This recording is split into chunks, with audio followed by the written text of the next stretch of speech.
Tirumala Vaikuntha Ekadashi tickets గురించి ఈ వీడియోలో కంప్లీట్ గా చెప్తాను. ఈ వీడియోని లాస్ట్ వరకు చూడండి.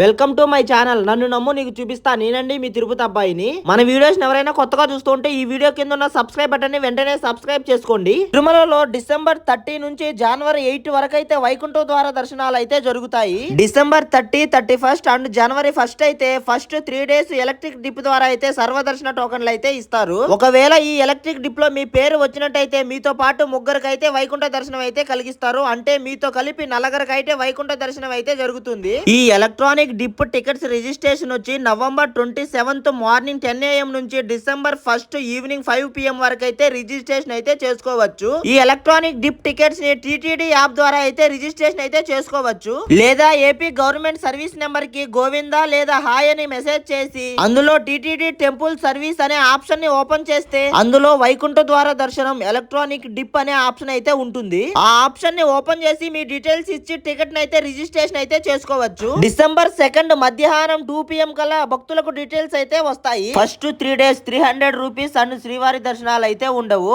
జనవరి 2 నుంచి జనవరి 8 వరకు వైకుంఠం కాంప్లెక్స్ 2 ద్వారా టికెట్లు లేకుండా సర్వదర్శనం అయితే చేసుకోవచ్చు. అలాగే జనవరి 2 నుండి జనవరి 8 వరకు 300 రూపీస్ అండ్ శ్రీవాణి దర్శనం కూడా చేసుకోవచ్చు. అలాగే శ్రీవాణి టికెట్స్ అయితే డిసెంబర్ 5 మార్నింగ్ 10 AM కి అయితే రిలీజ్ చేస్తారు. పర్ డే కి 1000 టికెట్స్ అయితే రిలీజ్ చేస్తారు. డిసెంబర్ 5 3 PM కి అయితే 300 రూపీస్ టికెట్స్ కూడా రిలీజ్ చేస్తారు. ఫర్ డే కి 15,000 టికెట్స్ అయితే రిలీజ్ చేస్తారు. 2025-2026 తిరుమల వైకుంఠ దర్శనానికి రావాలనుకున్న ప్రతి ఒక్కరికి ఈ వీడియోని షేర్ చేయండి. అలాగే మా తిరుపతిలో ఉండే అప్డేట్స్ గురించి తెలుసుకోవాలనుకున్నా, తిరుపతిలో ఉండే మరెన్నో అద్భుతమైన ప్రదేశాలను చూడాలనుకున్నా మన ఛానల్ ని వెంటనే సబ్స్క్రైబ్ చేసుకుని వెళ్ళొచ్చు కదా గోవిందా.